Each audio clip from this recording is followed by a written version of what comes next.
Well, yes, I've turned my camera, my web camera, upside down, and now I look I look like the camera's a lot lower than it was before. I'm totally aware, but since my head is probably going to be pointing down most of the time, I thought, well, I'll give this a try since I've never tried the camera upside down.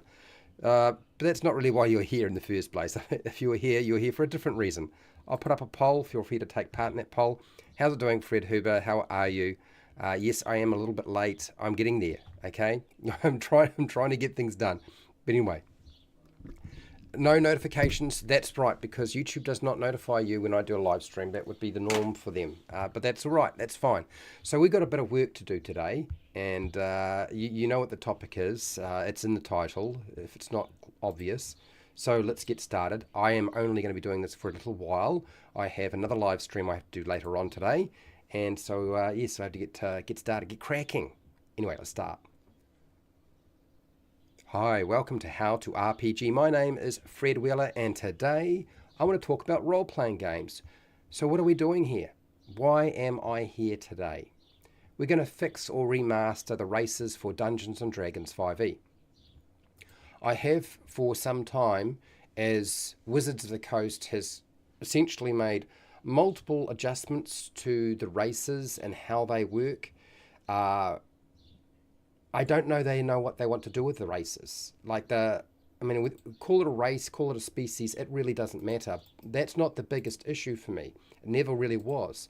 The biggest issue for me has been that the races or species, whatever you want to call them, they're not biological. A lot of the things they get they're not biological aspects of anything. And they're also becoming more and more tied to being a resource management. And I don't understand why we would focus on a resource management aspect when you're thinking about race and you're talking about that sort of stuff. Ultimately, what you're dealing with is biology, and biology doesn't change. If it did change, that would be strange. Okay? It's usually supposed to be fairly consistent. Now, yes, Fred Huber's saying we should reset the Player's Handbook for Dungeons & Dragons 5e to a D&D. I don't really agree with that myself, but that's beside the point. That's not really why I'm here. Okay, so what I want to do is I want to go over my goals very quickly, and then I'm going to start ripping, tearing, and basically doing a whole bunch of readjustments to the classes and the races.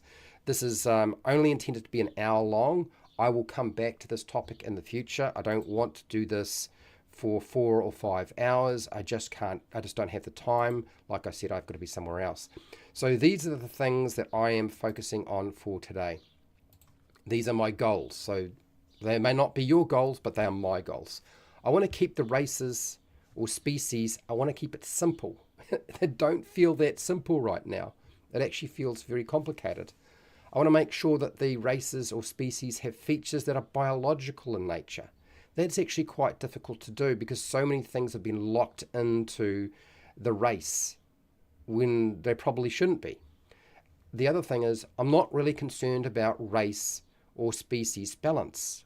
Mechanical, how it works, I just want it to work the way it should work.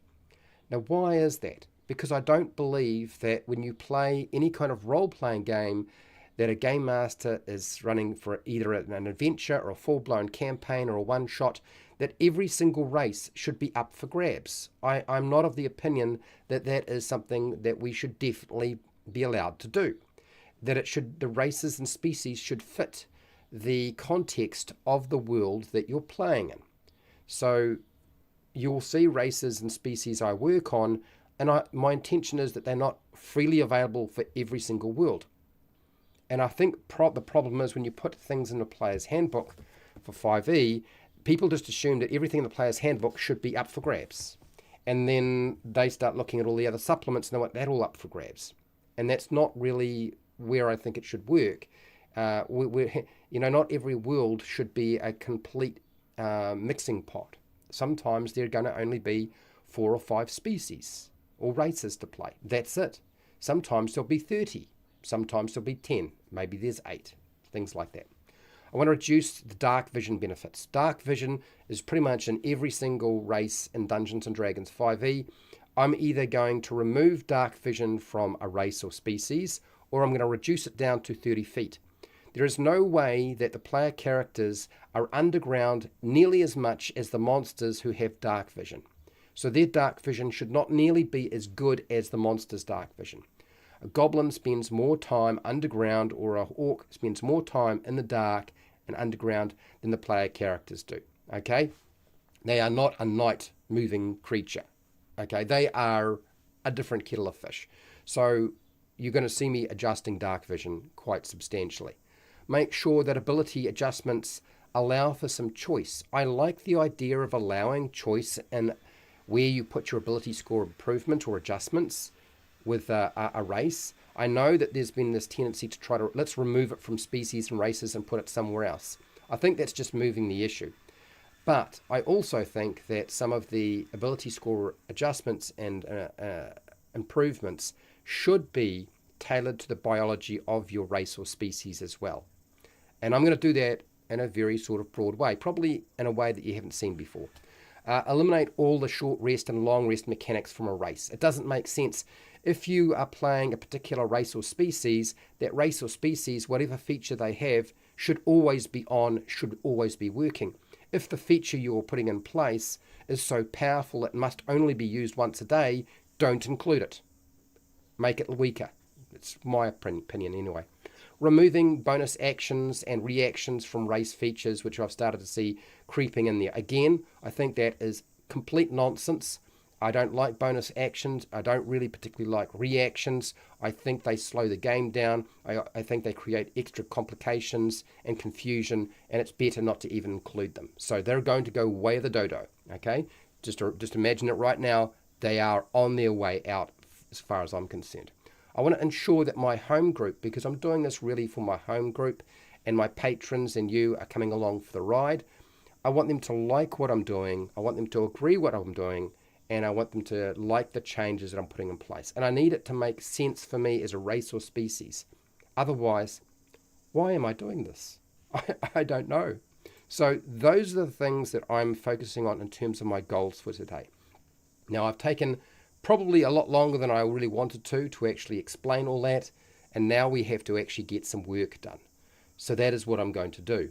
I should really have my phone up so I can keep track of what's going on chat, and I will do that. You'll notice that you can hear all sorts of noises. That's because my windows and doors are open.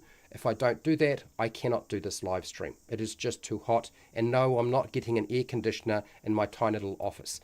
Okay, I do not have that money to do that sort of thing, so don't even mention it. Hang on. Okay, all right. So, now, I've got my phone here in front of me, and I believe I have most of the information that I required. I was just watching this. No, I'm not now, and hopefully I'll pull this up, and I'll have my chat in front of me. Oops, don't want that sound. Cool. We got Shiner81 here. Hello, how are you? How's it going? I did a 6-month campaign where everyone was a halfling. You can do this. I've played a campaign where we all played gnomes. Well, initially, until that stopped. Okay, anyway, that's not what we're here for. We're here for this. So let's get started, shall we? Where do we start? We start with humans. For me, humans are a really strange kettle of fish, because traditionally with the human, what has happened with the human is you got this sort of weird thing that really didn't represent a human at all. It was just, how do we make the human on par with all the other races? Because it was the, I guess the thing you had to include, but like, how do you define the biology of a race in terms of its traits? It's a really hard thing to know. I think it's actually almost impossible to know. And because we are human, the designers are human, I'm human, you're human, that makes it even more difficult. Because again, it's only from our perspective. We don't actually we actually see ourselves, I suppose, in many respects, as being the norm, right? Everything else from that is an abstraction and a variation from the norm, which is the human. But then what happens if you have a place where there are no humans? What do you do then? Now, one of the problems I see, and I did specify that I'm not concerned about something such as balance in the game. But the problem with my group, since they're made up of power gamers, if I allow them to have an ability score improvement in every single ability score, there are 6 of them, that means that is an overall increase of 6 in ability scores that you can spread it right across the whole lot. So you've got no real control. They all go, we get 1 in every single one, but that means that human, provided it had other things, which it doesn't generally, is probably mechanically better in terms of the ability scores. And the variant human, which I'm not even going to go near, okay, I'm not even going to even contemplate that, not the way that they've structured it. What I find with that is, again, that doesn't really make a lot of sense. So this is what I'm thinking. I'm going to build the human, and then I'm going to come back to it and revise it after. That's what I want to try to do. And I don't know if that's going to work the way that I want it to work, but that's my first attempt. That's my first approach to how to deal with this. But anyway, let's deal with the first thing. The age stuff, I'm not really concerned about. Like humans reaching adulthood in their late teens and living less than a century. Again, what this says is nothing. It doesn't give you an age range as such. In their late teens. What does that mean? 16, 18 years of age? I guess that means 18. So humans reach adulthood in their late teens or 18 years of age. I guess that's what they're trying to say. And live less than a century. Okay, so and we know what a century is, which is 100 years. Fine. Our size. This is very boring stuff, people, I know, okay? But we'll get past this and we'll start getting into the nuts and bolts of other things. Now, you'll see the ability score improvement. I have not changed this, but I will be. I'm just not doing it yet. Humans vary widely in height and build, from barely 5 feet to well over 6 feet tall. Regardless of their position in that range, your size is medium. So fine, okay. But we do know that humans can range in size quite a lot more than that. You can have somebody who is 4 feet tall. 4 feet tall is not an unusual thing. It can happen. There are occurrences where people can be 4 feet tall. They can also be 7 foot tall. There are people who are as tall as 7 foot. There are not a lot of them, but they do exist. 6'1.5" is something that certainly comes up a lot, but you can have 7 foot tall people. So I'm putting in the 7 foot tall, okay? And if you want to keep them as medium, that's fine. I'm not really too concerned about that. We don't want to make the race or species more complicated to run. We just want to deal with it. Your base walking speed is 30 feet. That's just to keep things simple, right? So we'll just stay with that. That's fine. Okay, next. Languages. Languages is a big thing. So how fast you move is really determined on how big you are and how long your legs are, okay? And the type of locomotion that you're performing. So I would say speed, fine, we can make it 30 feet. Size, okay, fine, we're going to put this as these are all done to make things simpler. Language is a weird thing.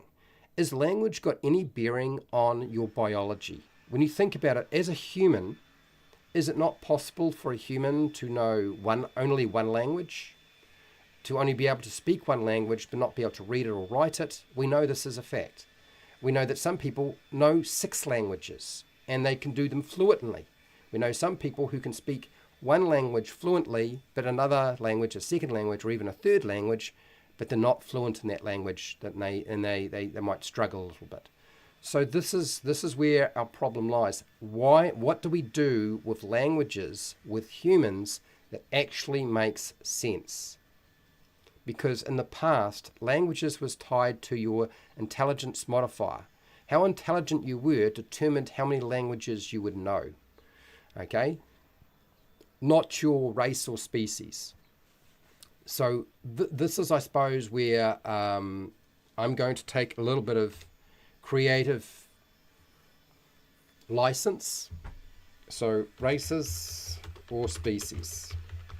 For me, I think the terminology race species makes more sense than the term race. But apparently people have varying views on this. And I think personally anybody's view on this, even my own, is worth like toilet paper. It's really worth nothing. It's just semantics. We get caught up in semantics way too much when it comes to role-playing games. It's a game, people. It's a game. Anyway, so let's have a look at language. You can speak, read, and write common and one extra language of your choice. Now, the reason to go with common is it's the most common language you could know. What I think needs to happen here is we need to probably get rid of the idea of it has to be common. It would be wise to do so, but why should you have to pick common and one extra language of your choice?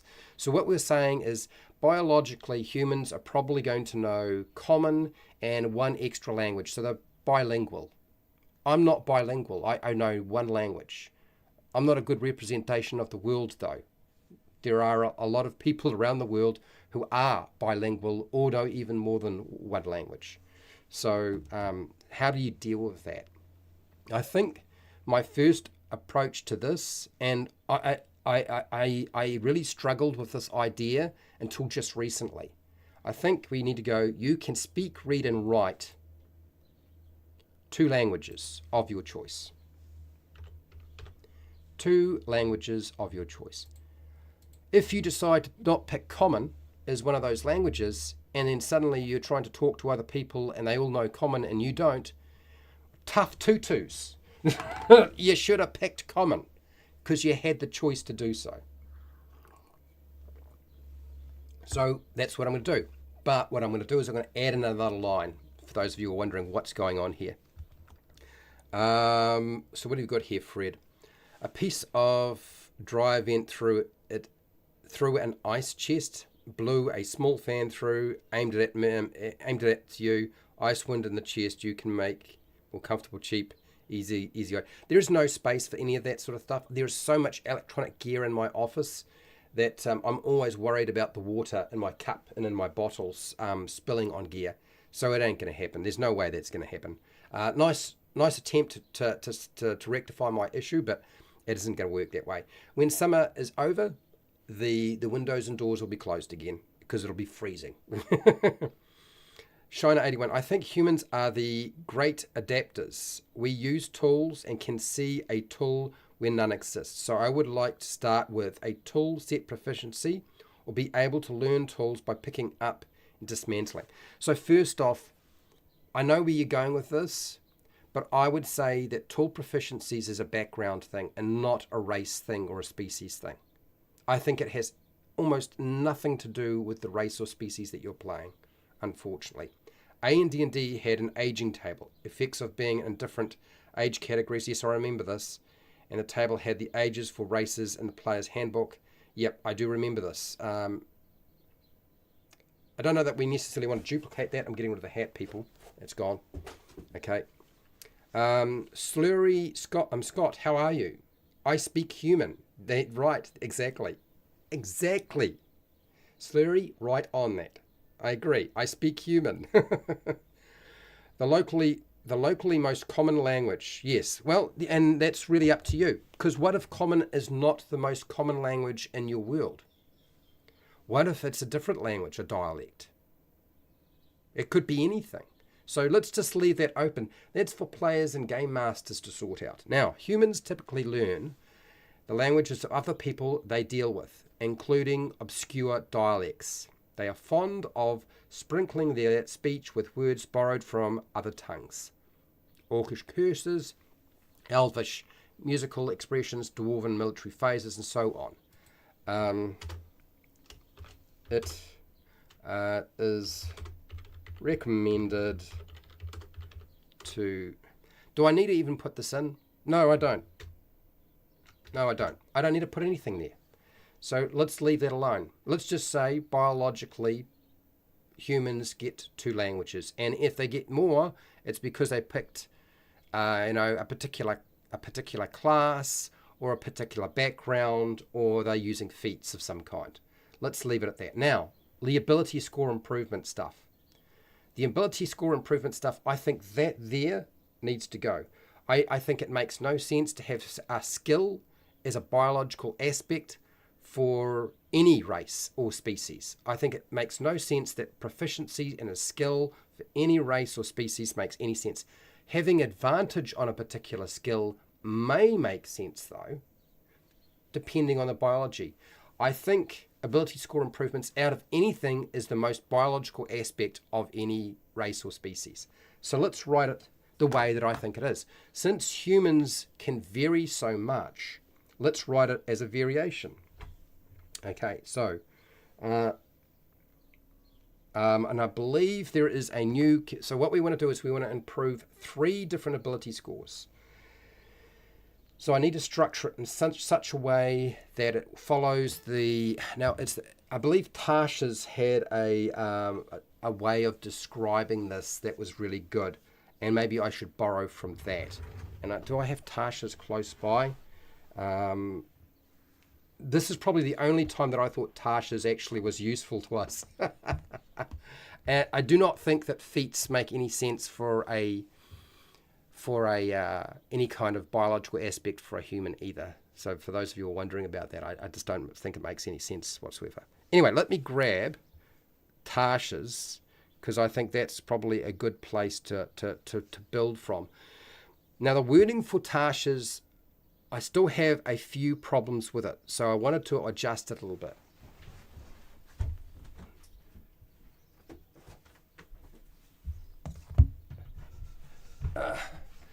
So if you don't realize, I have about 6 books in front of me, and I'm probably going to wind up with 7 books in the end. So if I open up into Tasha's, and in Tasha's, I believe is Tasha's the one that has races? I'm pretty sure it does. Or is it just all the subclasses? Or am I supposed to be looking at Xanathas? I think it's Xanathas. Tasha's is the wrong one. So Tasha's not Xanathas. Xanatha. No, not there, not there. Not there, not there, not there, not there, not there. No. Where are you? Oh, down the bottom. Oh, okay. All right. No. Come on. There. No. Is it this one? And Monsters of the Multiverse, which is confusing. And there we go. All right. So this is what's real a problem with 5e. Sorry about that, people. This is the problem with 5e is I've grabbed Xanathas. I'm pretty sure Xanathas has got more race stuff that varies again. And then we have Monsters of the Multiverse that just decided to make it even more complicated again by changing everything again and then reprinting it in one book. And then we have Volo's Guide, which has monster races and a whole lot of other things going on. And so that's even more, like, it's quite ridiculous the way the races have sort of developed over the last 10 years. If we wanted confusion, that would do it. Okay, all right, so I now have 1, 2, 3, 4, 5, 6, 7, 8, 9 books in front of me that have to do with races. Now that's not all 5e books. If it was 5e books, it would be different. I have 3.5, I have 4e here, I have the Rules Cyclopedia, I have first ed edition, second ed edition, AD&D. All right, I've got the whole bunch in front of me as a reference point.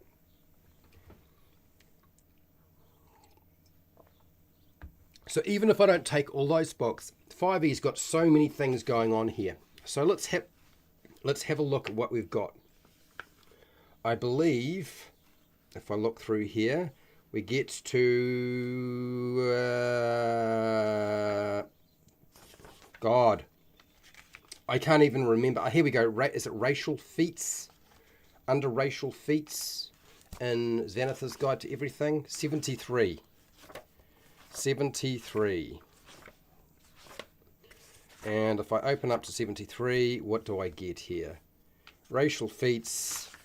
And it gives us a whole lot of things. Some of it is biological and some of it's not. Interesting. Okay. Let's grab a new book here. That's right. Let's go. I think it was Monsters of the Multiverse is the newest sort of iteration of races. Really. It's got monsters in it, but it's got a whole bunch of race stuff in here. Okay, when determining your ability, a character's ability scores, increase one score by 2 and increase a different score by 1. Or increase 3 different scores by 1. I think that is what we should just make it for a human. Let's just say that's the benchmark standard, since apparently humans potentially are sort of like your middle point. So let's just start there. So when determining your character's ability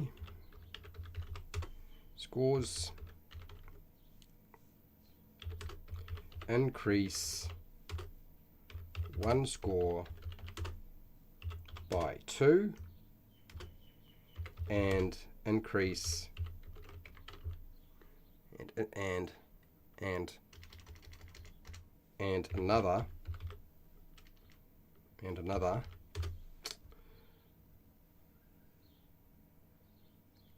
and increase I suppose it's increase. Okay, increase. We'll just use the same wording. Increase a different ability score by 1. Full stop. There we go. Okay, so we've got that. That's your choice. But then we all want the other choice. Otherwise, increase 3 different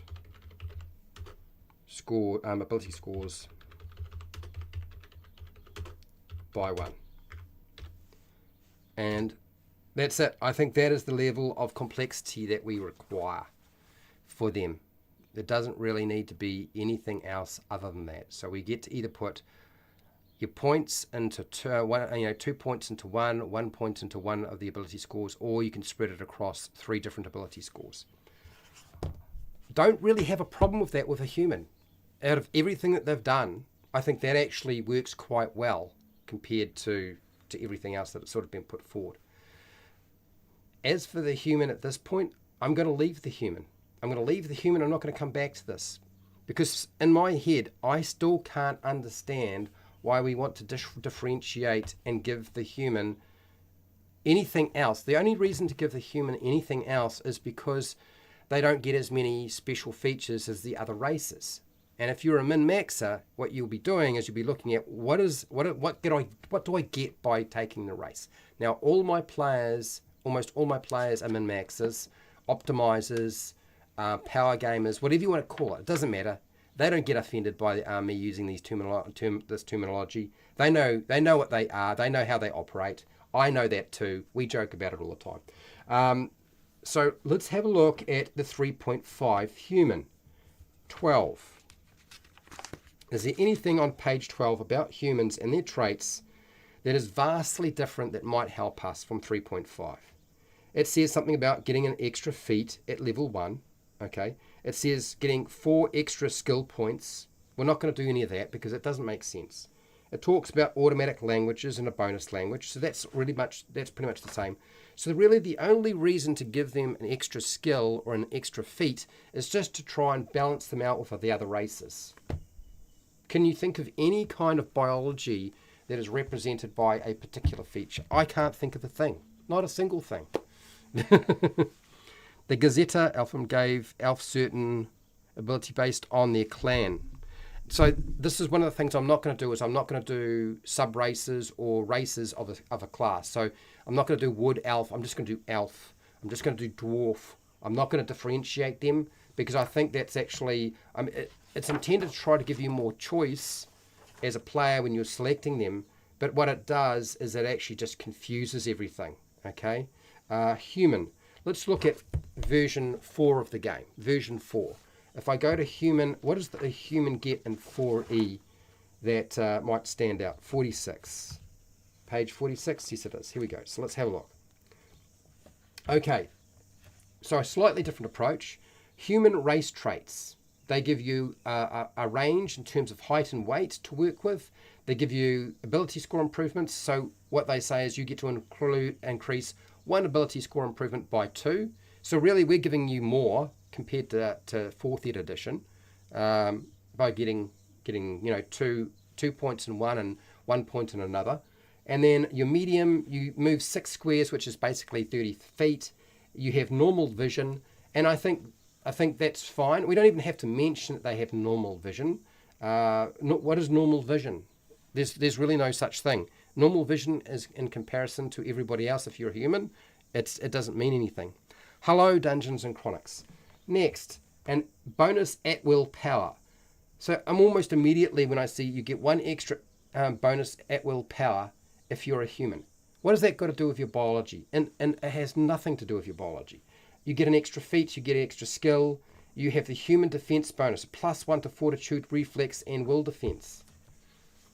Now that you could say that having a human defense bonus is representing that you're quite a hardy race. Are humans really a hardy race? So what we'll do is, I would say that's more biological in its nature than it is something that you would learn. But humans, again, very, very widely in terms of that sort of aspect. So what we'll do here, tentatively, which probably is a better option to put in place than something like, let's give our human an extra skill or a feat. Let's do this. Human resilience.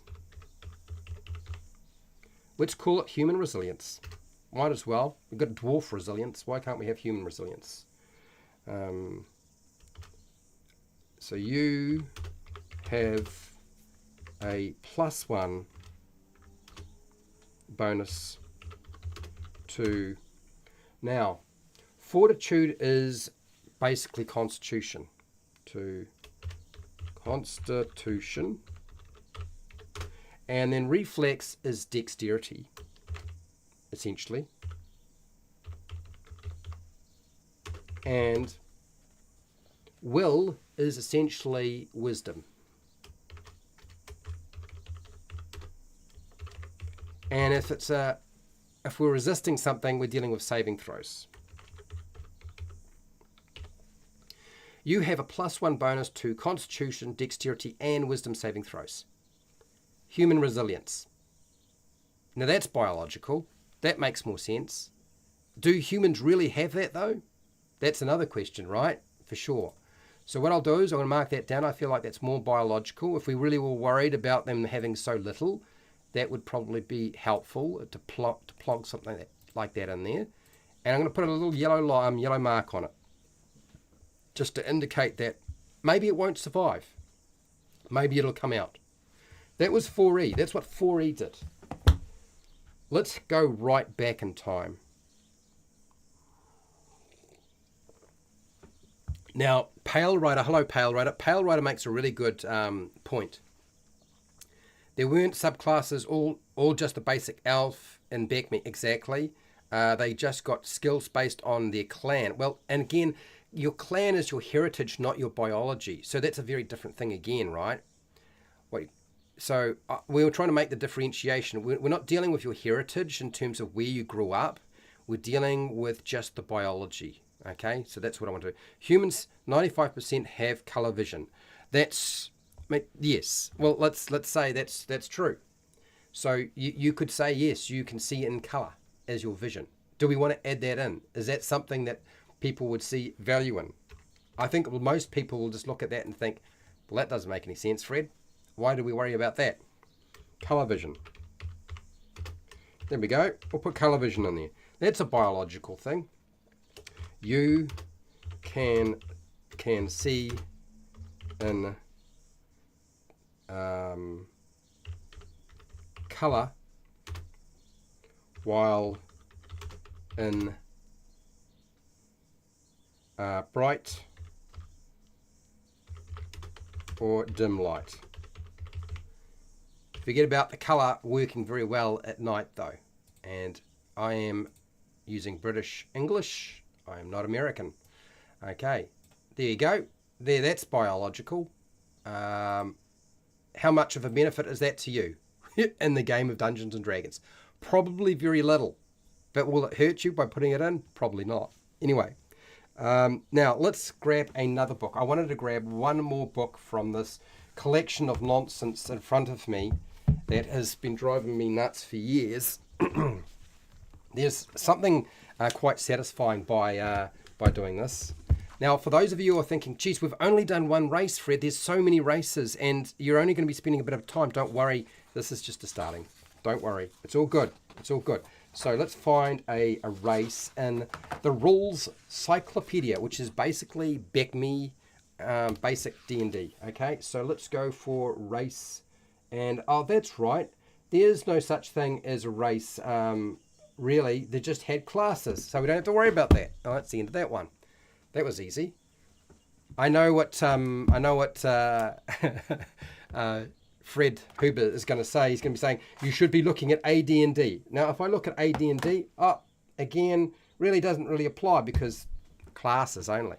And if I look at AD&D second ed edition, which is different again, the race has dark vision. Yeah, it shouldn't be like something that lives underground. If you're going to give that to us, any kind of playable race or species, unless it is specifically something that makes sense that it lives underground all the time. Yep. So here we go. Let's have a look here. We have playable races. Oh my gosh. So AD&D. We're going back as far as AD&D. This is where it showed up. So let's have a look. And on page 32, what does page 32 say about humans? Is there anything very specific about them that we really need to concern ourselves with? Other characteristics. Basically, there are height, weight, age ranges, age effects, and that's really it. There's not much else to it. There really isn't. There's really nothing there. So that was easy. Shall we move on? Yes, we will. Okay. Remember, the yellow mark is me being a little bit facetious, okay? If we're going to put something in there, we feel like we need to balance things out, which again, I'm not really too concerned about. That would be the easiest way to make it biological in some way. Suddenly, humans are just more tougher than everybody else. I don't know why they would be, but apparently they could be. Anyway, next, let's do the next one. Let's do dwarf. So your dwarf character has an assortment of inborn people, abilities, part and parcel of dwarven nature. Okay, so what apparently is the dwarven nature that we need to concern ourselves with? We've got an ability score improvement. Okay, well, we're going to keep that. That's fine. We said that's probably the most biological aspect of being a dwarf in the first place. But this makes no sense. Why is it that?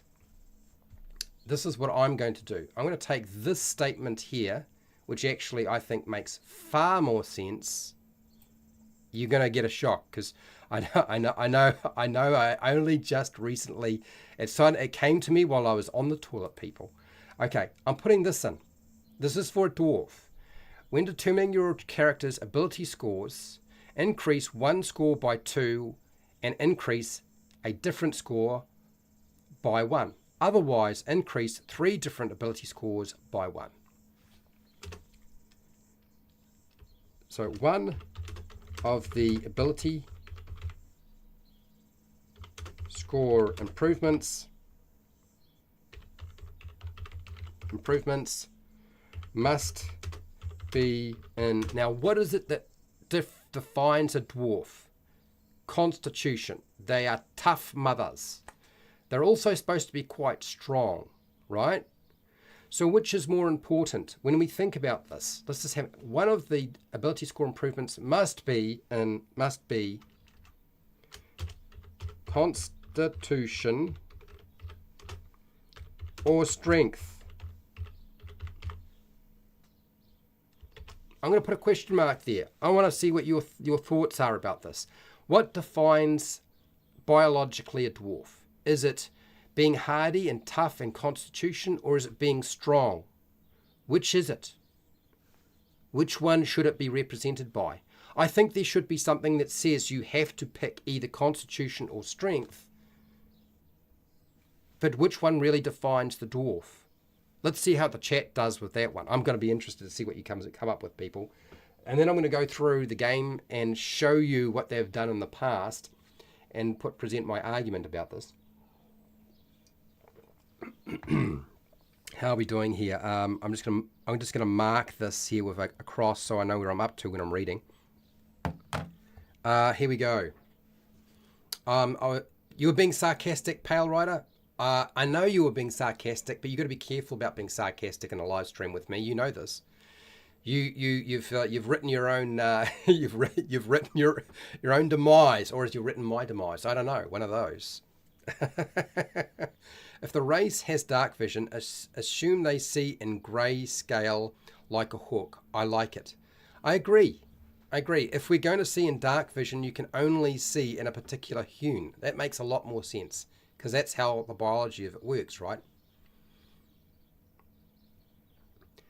Yes, exactly. If you're dealing with puzzles from Wally DM, yes, you need to be able to see in color. Otherwise, you wouldn't be able to figure out anything. Exactly. Shiner 81. Dark vision is suddenly nerfed by certain traps and puzzles. Very much so. Make race choices really matter. Yes. They all have beards. Slurry, Scott, you're right on the money, right? Dwarves all have beards. Or is it just the women who have beards? Or do both? Dwarves have so much iron in their blood, it's smeltable. Constitution is traditional. There we go.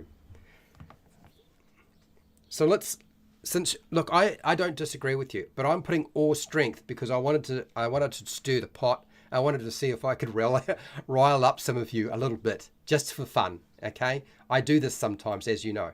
But let's have a look at past D&D. What did past D&D say about what was defining about the dwarf? If we look at 5e, it's confused, right? Because it doesn't really know.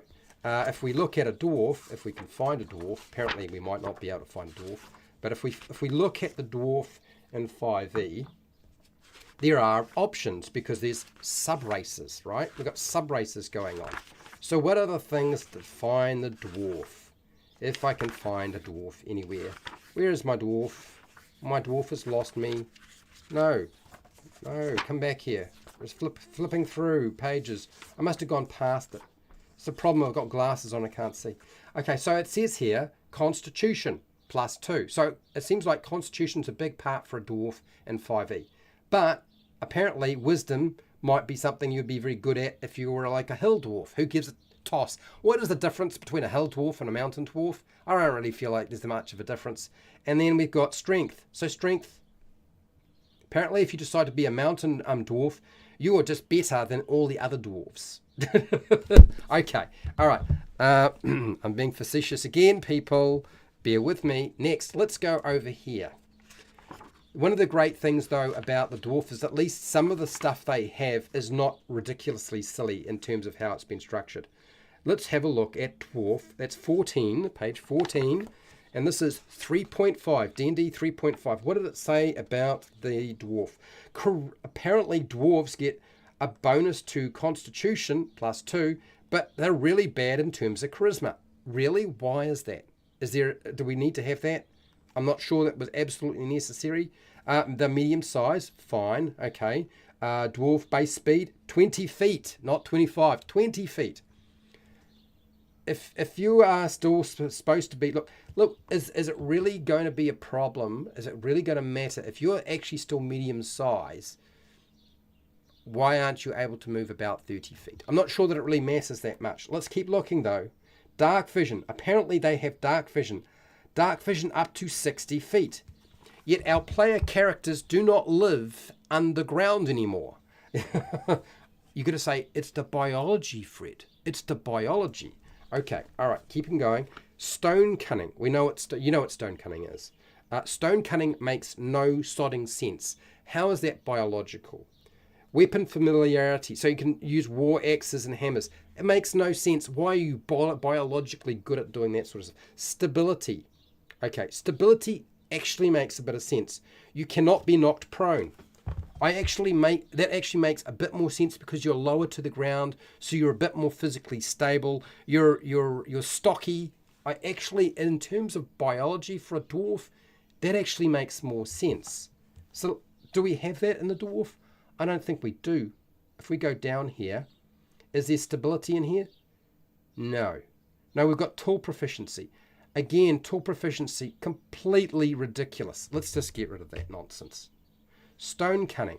I know it's been around in traditional for years. I still think it's ridiculous.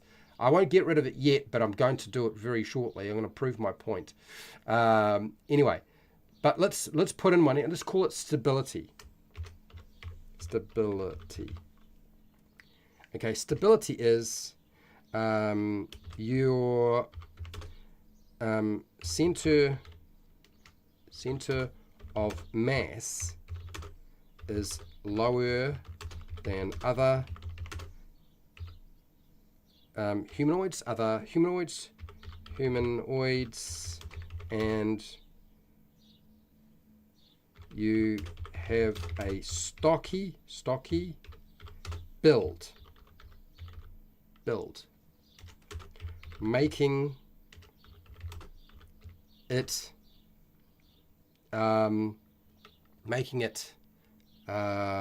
difficult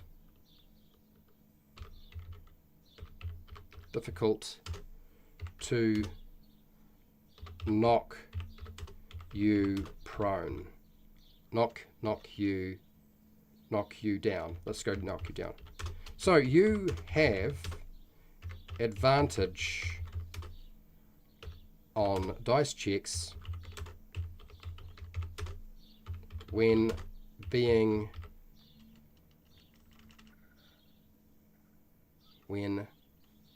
something tries to knock you prone. As a biological feature, that actually makes a lot more sense. Do you know what I mean? I think that as a biological feature, having advantage on potentially being knocked prone makes far more sense. This is 3.5, people. This is not 5e. How did that not come into there? That's a pretty easy mechanic. It's a 5e mechanic, really, isn't it? Okay, keep going.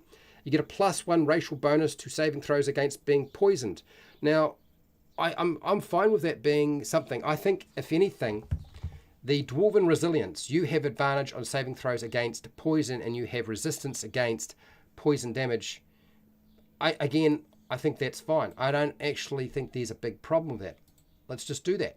Let's just keep it. I think it's fine. It seems very biological.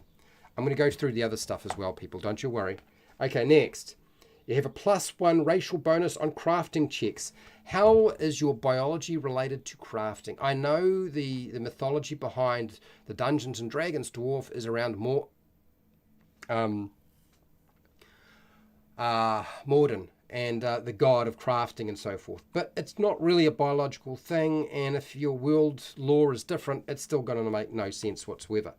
And then the rest of it is kind of a waste of time to look at. We don't need to worry about looking at anything to do with the Rules Cyclopedia because, as I said, oh, that's right, dwarves are actually a class in the Rules Cyclopedia, aren't they? Let's open that up. Let's have a look and see what the Rules Cyclopedia says about dwarves. Since it's not considered a race, where's our dwarf? Dwarf is on page 23. 23, here we go. God, I must come across as being completely unhinged today. So what does the dwarf get? Well, they get, it says hit points, armor, weapons. That's really class stuff. Really, that's not really biology. What makes you a dwarf? There's very little actually. Traveling, thieves, dwarves, special abilities, fighting, combat, special defenses, infravision. They have infravision, so there is precedence for them to have some sort of ability to see in the dark. And it was 60 feet, and it's been there for a long time. Okay, why is this? Is this because biologically, because of their race being underground so much, their eyes have worked completely different to what we're used to? Okay, so this is probably one of those races where you could say, okay, 60 feet, it's traditional.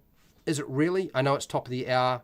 It is actually 4 minutes off top of the hour, and I started slightly late, so I'm going to run about 4 minutes past. I think it's 4 minutes past the top of the hour, Fred, but thank you for mentioning it. I do appreciate it. Languages, we talk about languages here. Again, you know how I feel about the language stuff. Detecting traps. What has that got to do with biology?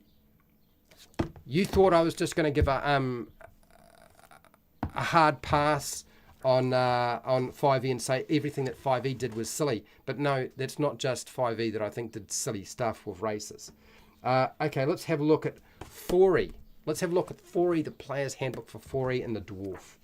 What is there about the dwarf that actually sort of stands out? 36. Let's have a look at page 36 for the dwarf and 4e. 36. God, I love doing this. I feel like I'm on drugs. Next, ability score improvement. Wisdom and constitution. How does that make any sense? But again, constitution seems to be something that keeps coming up. But I would say to you, when we did the adjustment, when I put in this entry here for ability score improvements, why is it that you have to put 2 points into one of your ability scores into constitution? Why could it not be just 1? That would still represent the biology of your species or race. Why does it have to be 2? I don't think it's necessary. And again, you know, you get the impression that dwarves are supposed to be strong. Next, let's have a look here. Dwarven resilience. Okay, well, we've got that already. Cast iron stomach. So that's, again, saving throws against being poisoned. Okay, you get a bonus for that. So that's very common. They've got the languages, you get 2 languages. So it seems to me at this point that really the worlds that we're dealing with, everybody has at least 2 languages. Unless you take a background or a feat and get more. Okay? All right. Or the Game Master just gives out more. Next, encumbrance speed. You move at your normal speed even when it would normally be reduced by armor or heavy load. So this is supposed to represent the fact that they're really strong and they can carry stuff. Okay, so that's the encumbrance speed. Do we actually have something like that in 5e? I don't see anything there. We've got other things. We've got toughness. See, their toughness is represented here by being able to increase. This is a mechanic from 5e. Your hit point maximum increases by 1, and it increases by 1 every time you gain a level. So that's sort of trying to duplicate the idea of that you are a tough mother. Fine. I'm happy with that. Let's just leave that where it is. Encumbrance speed. This would certainly affect the game. So encumbrance speed would certainly change the way the game worked if you are able to just carry stuff and heavy load. But how many people are using encumbrance in the first place? If you're using encumbrance, I'm sure maybe it will come into play. Now here's another one. This is 4e, people. 4e. Stand your ground. When an effect forces you to move through a pull, push, or slide, you can move 1 square less than the effect specifies. This means an effect that normally pulls, pushes, or slides a target 1 square does not force you to move unless you want to. In addition, when an attack would knock you prone, here we go, you can immediately make a saving throw to avoid falling prone. So it seems to me that stability for a dwarf is really important. Let's get rid of this. Now, there's no point going to one first ed edition AD&D because they don't. It's the same as the Rules Encyclopedia in many respects because there are no real races in AD&D. There are just classes, as far as I remember right. I've got the book in front of me, and what do we got here? Oh, we do have races. Dwarf. Here we go. Dwarf going over. That's the 15. Oh, I missed this. Let's have a look at page 15 if the book won't fall apart on me. 15. What do dwarves get? Dwarves have stuff. And nothing that really stands out that there's talk about constitution. There's talk about stuff that makes no sense whatsoever.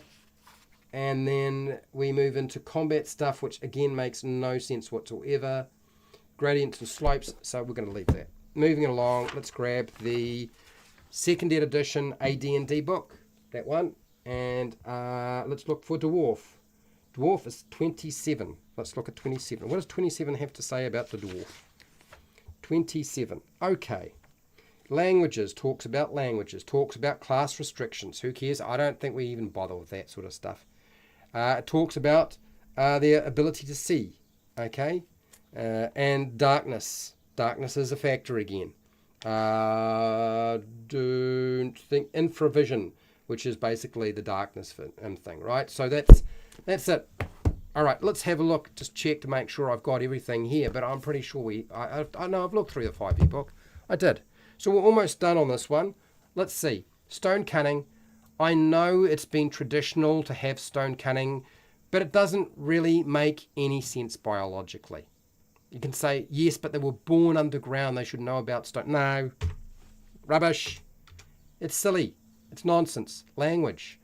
Language, again, is one of those things where I don't know that we need to get caught up in it too much.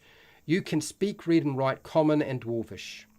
Dwarvish is full of hard consonants and guttural sounds. Those characteristics spill over into whatever other language a dwarf might speak.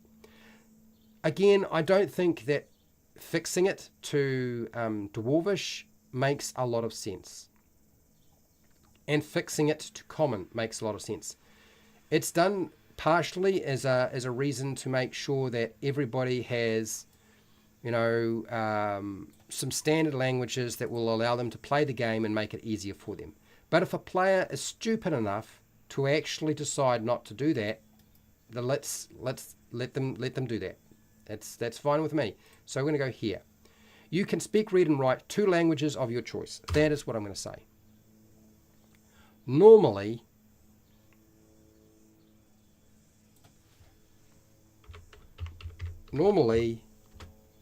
a dwarf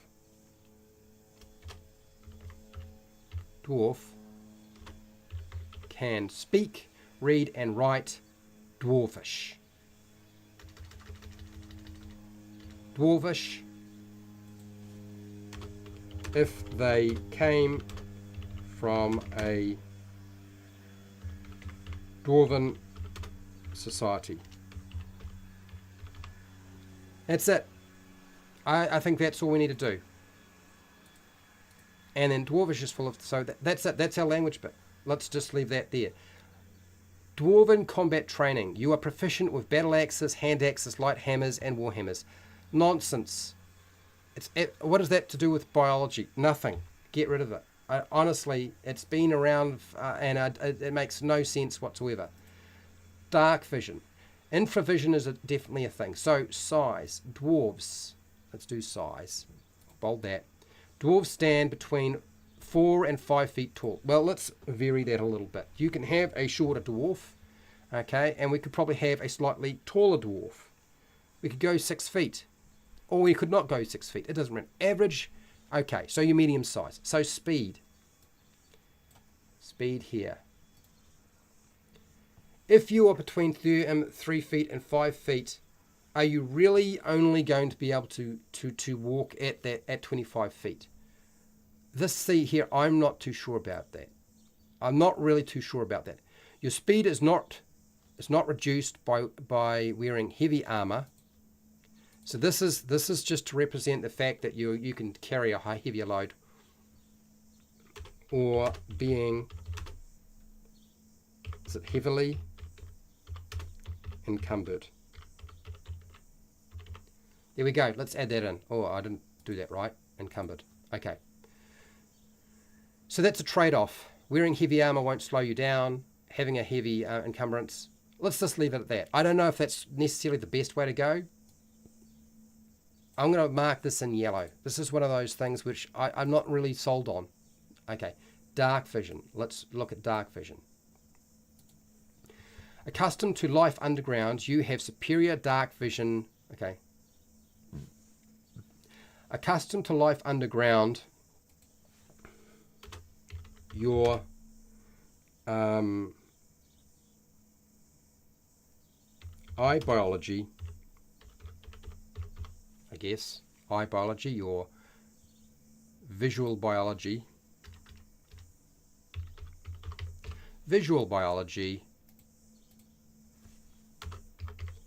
has genetically changed. Okay, you have superior vision in dark and dim conditions. You can see in dim light.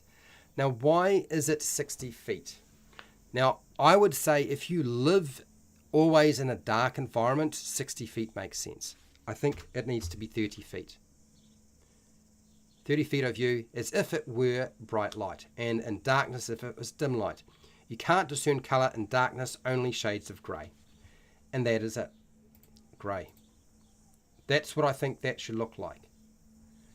We got our dwarf, ability score improvements, and I'm not going question mark. I think it can go either way. Constitution, strength. We've got another feature that gives you more hit points that kind of represents that. We go down, down, down, down, down. We've got all the things that really, I think, highlight what makes a dwarf a dwarf. Does that make sense? Let's go to chat because I'm kind of interested to see what you have to say. And of course, the next time I come back and do this, we'll be doing the elf. God help you when I do the elf. Anyway.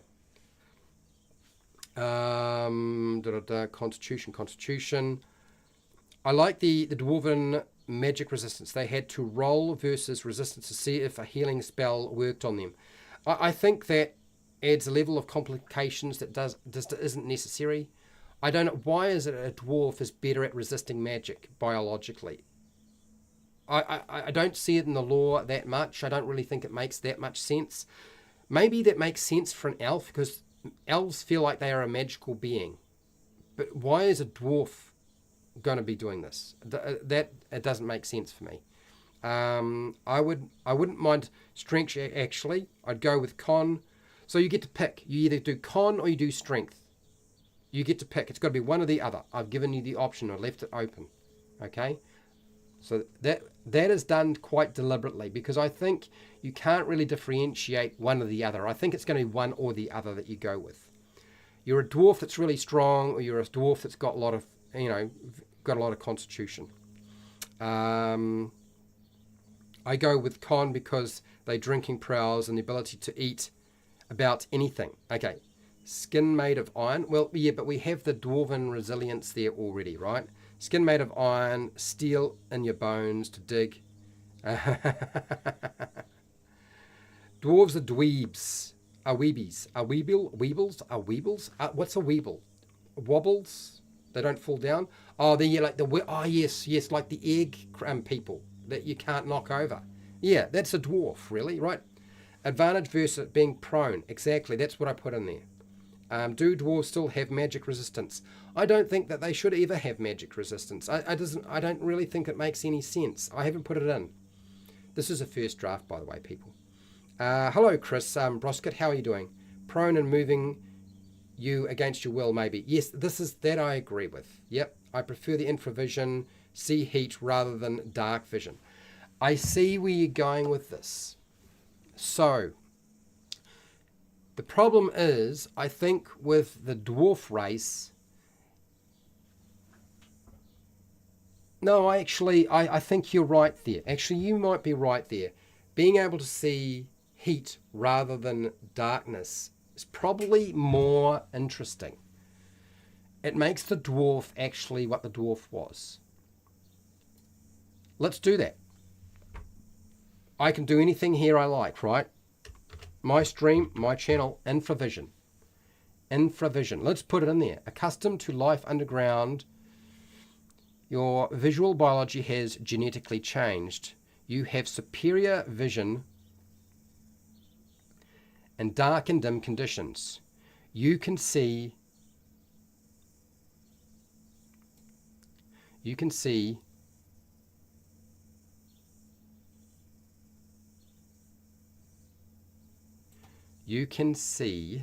heat from a creature in dim light within 60 feet of you as if it were bright light. Now that doesn't make an awful lot of sense, but let's just go with this. You can see heat from a creature in dim light within 60 feet of you. Let's do that. Now, how do we adjudicate this with a 5e thing? In darkness, as if it was dim light. So, in other words, you're not actually able to see, but you can see the creature. That's different, isn't it? You can see heat from a creature in dim light or darkness. Darkness within 60 feet of you. That's it. So you can't actually see in darkness.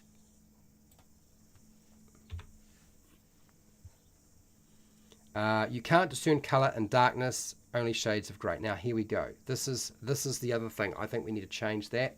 I actually kind of like where you're going with this, Fred, because this makes that far more interesting. Accustomed to life underground, your visual biology has genetically changed. You have superior vision in dark and dim conditions. You can see heat from a creature in dim or darkness within 60 feet. You can't see in the dark.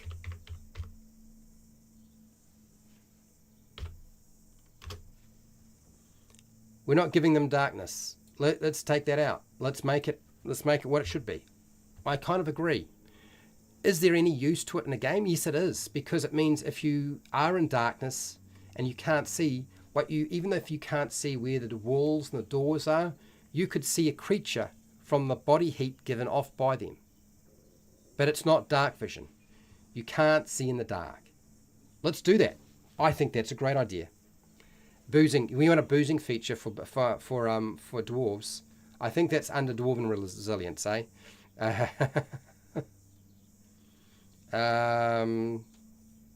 Not sure if it was a rule or a house rule, but I took a moment to transfer from normal vision to infravision.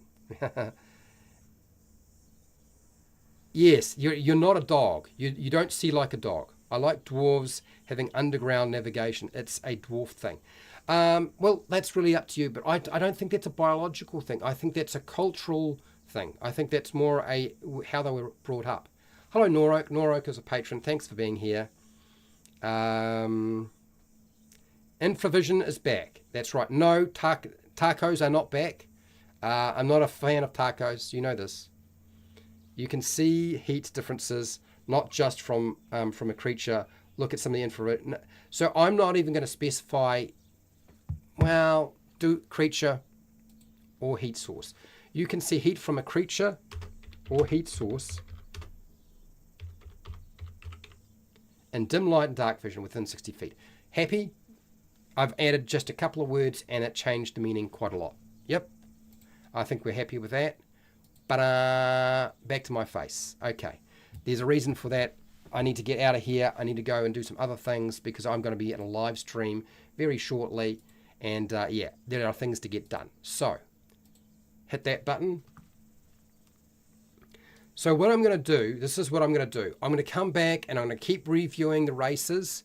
Every time I have a Game Master Roundtable, okay, every time there's a Game Master Roundtable, I will keep reviewing more and more of the races.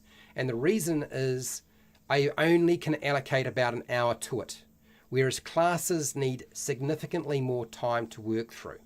So the next time we come back, we won't be doing humans and dwarves. I feel like humans and dwarves are done. I can see your comments there. I'm going to cover the elf. We'll do the elf. I think the elf needs to be sorted out. And we'll do the halfling. And those are the things that I will butcher, maybe. Is it the word butcher? Is it something else?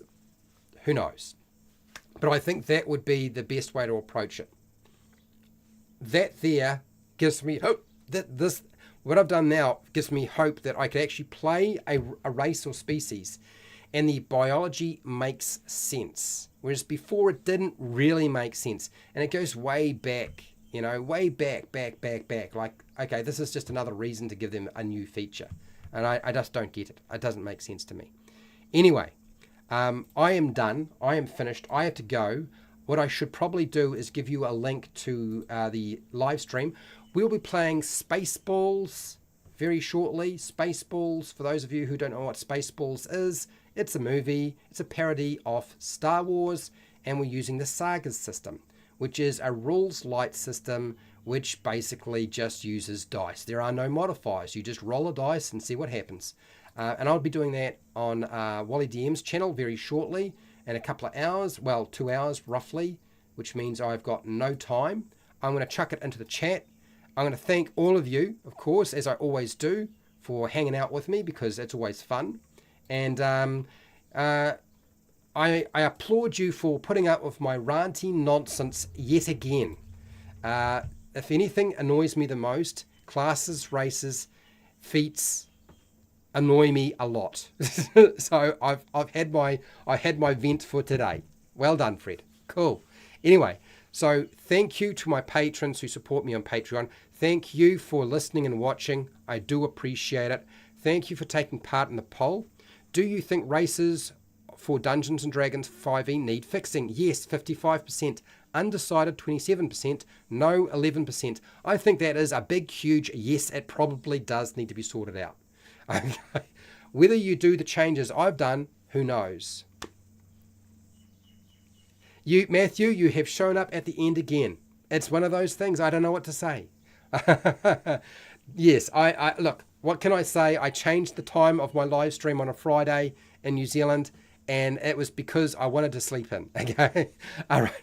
So thank you to everybody who's been watching and listening, but thank you to those people in the chat. I want to thank you, Matthew Schrober, Noroak, Pale Rider, Fred Huber, who's always there. And he's a patron as well, so is Noroak. And I really do appreciate Fred and his dedication to showing up to my live streams as best he can. I really do appreciate it. It makes a big difference. And also to Chris Broswick, thank you for being here and commenting and giving your feedback. I do appreciate it. I'm not always going to listen to everything. Slory Scott, thank you for being here. Shiner81. And if I've missed you, it was not my intention. Did I say Dungeons and Chronics? Dungeons and Chronics was here as well. Okay, so thank you. Wherever you are in the world, whether it be the morning, the afternoon, the night, or the wee early morning, please look after yourself, your family, and your friends. Be nice to your neighbours. And hey, till next time, keep rolling those 20s. It's all right. Things will work out.